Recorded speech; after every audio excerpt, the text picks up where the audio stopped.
Welcome back to A Beekeeper's Diary. Standing in my usual spot in the field in Hertfordshire, straight into Nature Watch. There's a hawker dragonfly flying overhead. There's a reasonable chance it's predating my bees as it's flying around. I've not seen one here before. There is a body of water maybe 100 metres away. Whoa! Flew right over my head there. I wish I was better at identifying them, but as I'm looking in the sky, 2 swallows. I had not expected to see that. 2 swallows flying overhead. I think they're just passing over. No, make that 3. Gosh, it's October the 5th, and they're still knocking about. Isn't that amazing? And I can hear a greater spotted woodpecker alarm calling to the left of me.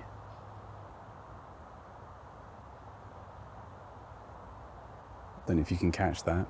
Wow, so that's a sudden burst of activity. 3 swallows, a hawker dragonfly, yet to be identified, the bluey-green one, the big boy, greater spotted woodpecker, and I've been hearing wagtails flying overhead as well, so quite pleasant really, standing here if you just stand still and let things pass you by. You can probably hear the M25 in the background as well. I've been trying to find ways to reduce the sound of that in the podcast, but it disrupts my voice too much. I'm sure there's some fancy gizmo out there that could help lower it, but I guess it just shows where we're at in the world, just within the M25, which is a circular motorway, if you're not from the UK, that goes around the outskirts of Greater London in a big circle and causes people nightmarish hell on their commute to work or going to Heathrow Airport.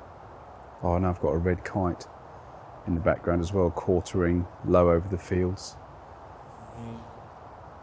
looking for a carrion to pick at.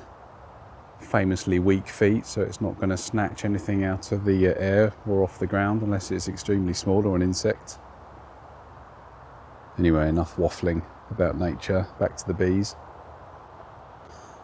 I'm looking at my 2 hives, very active today, lots of yellow pollen coming in, and the general smell of it lets me know that they've found the ivy that's in flower. Hive 2, very heavy now. I brought quite a lot of syrup with me today, and I didn't really give them any. They're pretty heavy. The other hive needed the majority of it, so I've absolutely given them about 7 or 8 kilos. I've filled up their feeder as much as I can do it, basically. And the straw that I put in last week, it's worked well. They've obviously taken it and they're clambering around in the straw, having fun, but it did make it a bit tricky when I went to refill, in that the bees were all over the straw and they didn't get out. Some of them didn't get out of the way quick enough as the syrup tide flowed across the box, so I had to do quite a lot of bee rescuing of those that had had a little swim, but there were no casualties, just a few bees that are going to have to go and get cleaned up by their hive colleagues.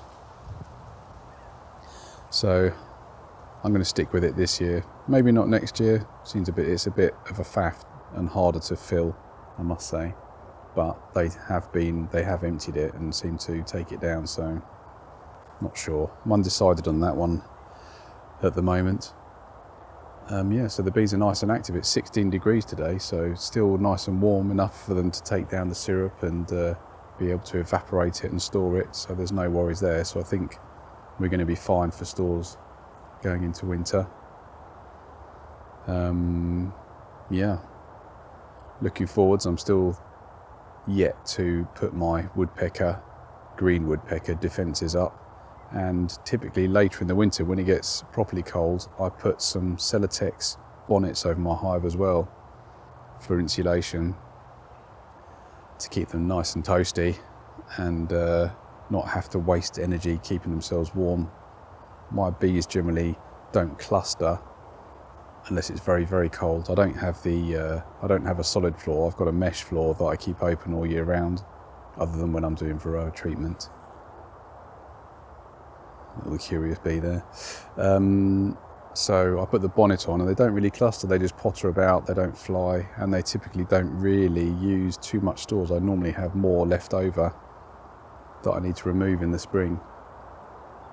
So I'm yet to do that. It's not really cold enough yet, it's 16 degrees, so it's going to be a few weeks before I need to start thinking about that. Typically at this time of year as well, it's a lovely time that you don't really get time during the full season. It's too frantic, but at this time of year I can just sit and chill with my bees, listen to the wind and the vibe of happy bees out foraging. So I'm going to do that once I turn this off. I'm just going to have a little mindful minute with my bees and enjoy the sound of contented honeybees on the 5th of October 2024, enjoying a sunny 16 degrees. Catch you next time.